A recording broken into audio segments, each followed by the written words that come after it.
안녕하세요. 저희는 의료기기 등급과 안전표시에 대해 발표할 순천향대학교 의료-IT공학과 길태연, 류소현입니다. 발표는 의료기기의 정의, 의료기기 등급의 필요성, 의료기기 등급, 의료기기 위험관리 필요성, 의료기기의 안전표시, 퀴즈 순서대로 진행하겠습니다. 의료기기란 사람이나 동물에게 단독으로 사용되거나 조합하여 사용되는 기구, 기계, 장치, 재료 또는 이와 유사한 제품으로서 아래와 같은 목적으로 사용되는 제품들을 의미합니다.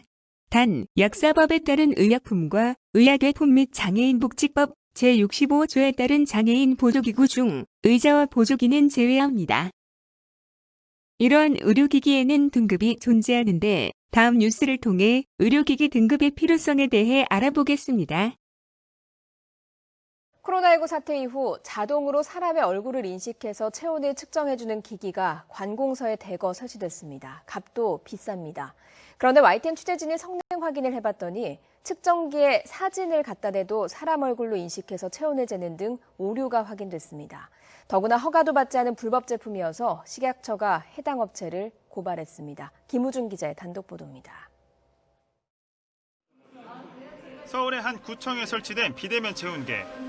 인공지능 기술로 0.3초 안에 사람 얼굴을 인식한 뒤 체온을 잰다는 이른바 스마트 패스입니다. 구청 직원뿐만 아니라 민원인들도 청사 출입 때 이 기계로 발열 상태를 점검합니다. 안전성이 보장되기 때문에 우리 직원들을 보호하고 비접촉으로 체온을 측정할 수 있는 체온계이기 때문에 우리는 이거를 도입해서 현재 청사에서 사용하고 있습니다. 과연 알려진 대로 정확하게 얼굴을 인식하고 체온을 측정할 수 있을까? 구청의 협조를 받아 실제 설치된 기계의 성능을 취재진이 시험해봤습니다. 종이로 인쇄한 얼굴 사진을 기계에 대자 사람 얼굴로 인식하더니 체온까지 표시합니다. 사진 잡고 있는 손을 체온으로 감지한 것일 수도 있어 장대를 사용해 다시 측정해봤지만 결과는 같습니다.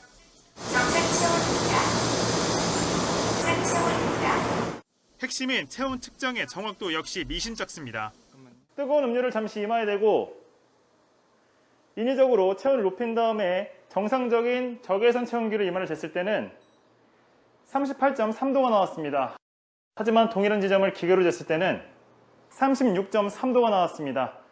스마트 패스는 지난 6월부터 주로 구청과 경찰청 등 관공서 출입구에 설치됐습니다. 서울에선 6개 구청이 84개, 1억 4천만 원어치를 계약했습니다. 전문가들은 기기에 내장된 열화상 카메라의 성능이 떨어져 큰 효과를 기대하기 어렵다고 지적했습니다. 32x32는 일반적으로 저희가 열화상 카메라로 적합하게 쓰지는 않는 종류 중에 하나입니다. 거리가 좀 떨어져 있게 됐을 경우는 해상도 자체가 많이 떨어지기 때문에 감염병 환자의 그 정확한 온도 측정하는 것에 있어서는 문제가 좀 발생할 수도 있다는 겁니다. 현장에선 체온 측정이 정확하지 않다는 민원인들의 항의가 잇따르고 있습니다. 고온으로 나와서 일반 체온계로 다시 쟀더니 정상 체온으로 나오는 식입니다. 체온이 높게 나왔으니까 혹시나 하고 다른데 또 더 재봐라 해서 손목이랑 이마랑 귀 뒤랑 그렇게 여러 군데 더 재보고 그래서 정상으로 다시 나와서 이제 가신 거가 3건. 더 큰 문제는 당국의 허가 자체를 받지 않은 불법 의료기기라는 겁니다. YTN 취재 결과 식약처는 스마트 패스가 의료기기법을 위반한 것으로 최종 결론 짓고 지난달 판매 중단 조처를 내렸습니다. 제품이 무허가 제품이어서 무허가 제품으로 적발돼서 고발 조치했다고 합니다. 관공서들은 대당 200만 원짜리 기기를 대량 구매하면서 제대로 확인하지 않았습니다. 그때 코로나 때문에 빨리 한다고 젊은이가 빨리 그때 일선 봤어요. 이에 대해 업체는 얼굴 인식 오류는 내장된 프로그램 설정값이 잘못돼 발생한 문제고 체온 실험의 경우 얼굴 일부분이 아닌 전체 평균값을 내기 때문에 차이가 나는 것이라고 해명했습니다. 다만 불법 체온계로 식약처 제재를 받아 의료기기 인증 절차를 밟는 중이라고 밝혔습니다. 소비자한테는 저희가 고지 의무는 없고 저희는 의료기기 인증이 나오면 얘는 이제 합법 제품이 됩니다. 지난 6월 업체는 올해 매출 예상액을 지난해 대비 6배가 넘는 2천억 원이며 이 가운데 스마트 패스 매출은 1,600억 원이라고 대대적으로 홍보했습니다. YTN 김우준입니다. 코로나가 장기화되면서 체온을 재는 것은 일상생활이 되었습니다. 뉴스에서처럼 부정확한 체온계의 경우 타인에게 피해를 입힐 수도 있습니다. 이를 막기 위해 의료기기 등급이 필요합니다. 의료기기는 일반 의료기기와 체외진단용 의료기기로 나눕니다. 일반 의료기기는 사용 목적과 사용 시 인체에 미치는 잠재적 위해성의 정도에 따라 4개의 등급으로 분류합니다. 1등급은 잠재적 위해성이 거의 없는 의료기기이며 2등급은 잠재적 위해성이 낮은 의료기기, 3등급은 중증도의 잠재적 위해성을 가진 의료기기, 4등급은 고도의 위해성을 가진 의료기기입니다. 1등급 의료기기에는 수동식 의료용 침대, 재사용 가능한 의료용 칼 등 전기를 사용하지 않은 기구들이 많습니다. 2등급 의료기기에는 활동 시간 동안 착용할 수 있는 콘택트 렌즈, 이식형이 아닌 보청기 등 전기를 사용하지만 인체에 중대한 영향을 미치지 않은 제품들이 많습니다. 3등급 의료기기에는 전기 수술기나 레이저 수술기와 같은 수술 시 제거 절단을 목적으로 사용되는 기구와 혈액 저장 용기 등이 있습니다. 4등급 의료기기에는 뇌척수 카테터, 심장박동기, 인공혈관, 인공심장판막 등이 있습니다. 체외진단용 의료기기는 개인과 공중보건에 미치는 잠재적 위해성 정도에 따라 4개의 등급으로 분류합니다. 개인과 공중보건에 미치는 잠재적 위해성이 낮은 경우는 1등급, 개인에게 중증도의 잠재적 위해성을 가지며 공중보건에 미치는 잠재적 위해성이 낮은 경우는 2등급, 개인에게 고도의 잠재적 위해성을 가지며 공중보건에 중증도의 잠재적 위해성을 가지는 경우는 3등급, 개인과 공중보건에 고도의 위해성을 가지는 경우는 4등급으로 분류됩니다. 등급이 높을수록 잠재적 위해성이 높음을 의미합니다. 잠재적 위해성이란 겉으로 드러나지 않고 속에 잠겨 있거나 숨어 있는 위험이나 재해를 의미합니다. 일반 의료기기는 인체와 접촉하고 있는 기간, 침습의 정도, 약품이나 에너지를 환자에게 전달하는지의 여부, 환자에게 생물학적 영향을 미치는지의 여부를 통해 잠재적 위해성을 판단합니다.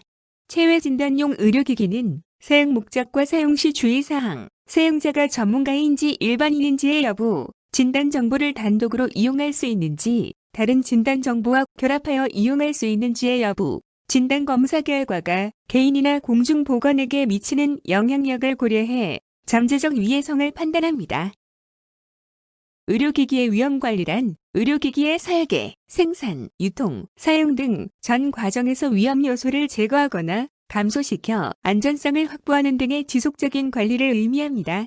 의료기기 사용으로 인한 사고 발생 시 제조업소에서 안전하게 설계하고 올바른 사용법을 충분히 알렸음에도 사용자가 잘못 사용한 경우 피해 부상을 받기 어렵기 때문에 의료기기 위험관리가 필요합니다.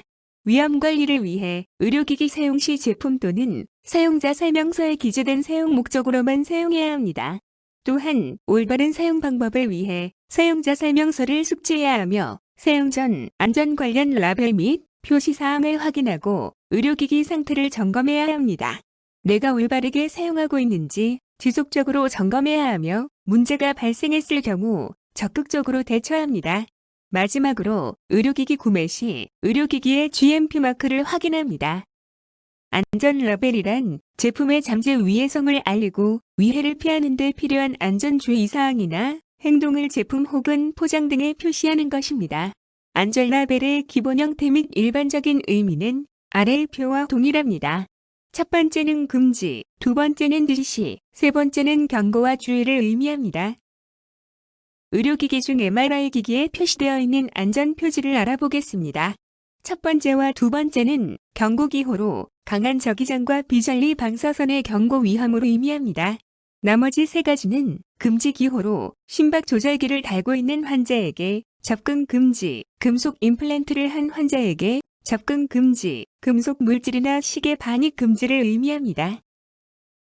다음으로 앞의 내용에 대한 퀴즈를 풀어보도록 하겠습니다. 다음 중 체외진단용 의료기기의 잠재적 위해성 판단 기준으로 옳지 않은 것은? 정답은 3번, 침습의 정도입니다. 침습의 정도는 체외진단용 의료기기가 아닌 일반 의료기기의 잠재적 위해성 판단 기준에 해당합니다. 다음 중 오른쪽 안전 표지의 의미로 올바른 것은? 정답은 2번, 비전리 방사선의 경고, 위험을 의미합니다. 이상으로 발표를 마치겠습니다. 감사합니다.